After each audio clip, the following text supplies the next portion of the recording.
New year, new energy, new vibe. How to thrive in 2025. Oh, man. You can always tell it's going to be a good segment when we start talking to our guests Are you going to be an Eagles fan? In depth. We are helping you thrive in 2025. Today, we are talking about resilience, pivoting, and overcoming challenges. And to do that, we're sitting down with Maha Abouelenein. Thank you. Communication strategist, entrepreneur, and best-selling author, and patient guest as I stumble through your name. My apologies. All good. So her book, 7 Rules of Self-Reliance, was released in October and became an instant hit. And she is joining us this morning with more. So welcome to New York ladies Living. For having me. I'm so excited to be here. So excited. Congrats on the book. Has it just been a whirlwind tour since October? Yeah, it's been so fun. It's been to connect with audiences, and then when people read the book and share their stories and post about it, it's just been really great. I'm really grateful, and it's an incredible feeling that people are learning, getting value, leveling up, and especially this year, it's the book people are reading to kick off the new year and to get them going. What inspired you to even write this book? You know, I always wanted to write a book. I love reading books. I love collecting books. And I'm like, I want to write a book. What should I write a book about? Should it be about my career of 30 years in communications?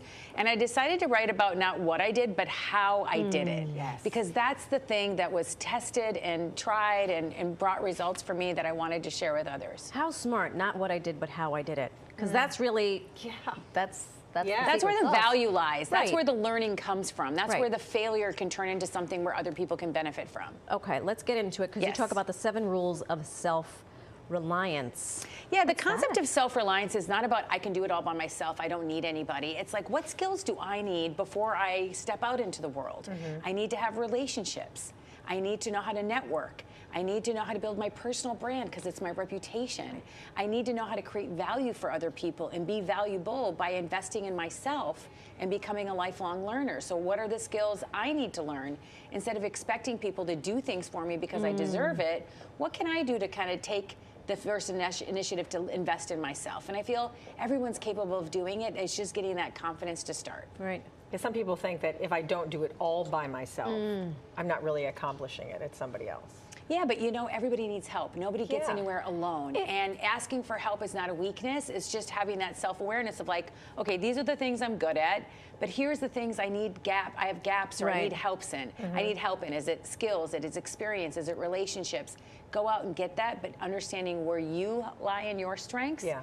And if you don't believe in yourself, then somebody else won't believe in you either. That's right. And I don't know where this term self-made human. Yes, It drives exactly. me crazy because we are not self-made. No. I need you. It takes a village. It takes really a village and it does. takes a circle. And think about being in a circle around people that inspire you, people that can help you grow, people that you can learn from. Learning comes from anywhere. You can get on the internet and learn from podcasts and books, and all of those things are free, but it can also learn from spending time with you and learning about what makes you tick and how did you get to your career and what steps did you take and what mistakes did you make. So learning from people is also valuable and it's free. Did your dad have something to do with this? Yeah, so my dad was a big inspiration for me. My dad passed away from ALS, Lou Gehrig's disease, but like he was always like, you have to invest in yourself in order to be valuable to other people. And you got to put your head down, put in the hard work. Don't let your ego or your degrees or your resume get in the way of what you're capable of doing. You know, I ended up taking a job when I was very young that I thought I was overqualified for and I shouldn't have taken. And my dad said, you know what, you don't need to get off your little high horse and put down your head and put in the hard work. And I did just that. And taking a job that I thought I was overqualified ended up being the best decision of my life. And it changed. It changed the trajectory of my life forever. I think the word pivot has also been a big buzzword in recent years. And you say you need the confidence to pivot. What does that mean exactly? Yeah, so a lot of people wait because they want to get confidence before they take that action or take that step. So why don't you just take that first step, because the only way you're going to get confidence is by taking that action. So don't wait until you're sure to take that first step. And then shift your mindset. Right. Yes, exactly. So just looking at just kind of the things about pivoting with your age. So reinventing yourself at any age. I'm 55. I've had to reinvent myself several times. What did I do? I invest in learning. Learning is the key to growth, and it's from everywhere. Second, look at your circle. Who can you grow from? Who can inspire you? Who can help you? Third, relationships. What are the relationships that you can tap into to help you get in a door, get experience? Right. Maybe someone can connect you to somebody else. Yeah. And don't be afraid to ask for help. Yeah. That's the key to pivoting or reinventing yourself at any age. Yeah. Go ahead. No, I was going to say asking for help is like, that's the biggest one, because I feel like some of the young people I mentor, they're like, you can put me in front of someone, but then I don't know what to ask. And I'm like, well, now you have to do the homework. Yeah. Research, do the thing. Like, doors don't just magically open. Yep. You got to be ready. Yeah, and I feel like, being ready, if you're, the longer you wait, the nothing good happens there, because that's where you kind of self-doubt creeps in and you lose confidence. And so taking that action and step is really, really important. I always talk about don't be a waiter. Don't wait for everything to be lined up in order for you to take that first step. Action comes and will bring you that confidence. Really great advice. I love it. Oh. Maha, thank you so much. Thank you for having me.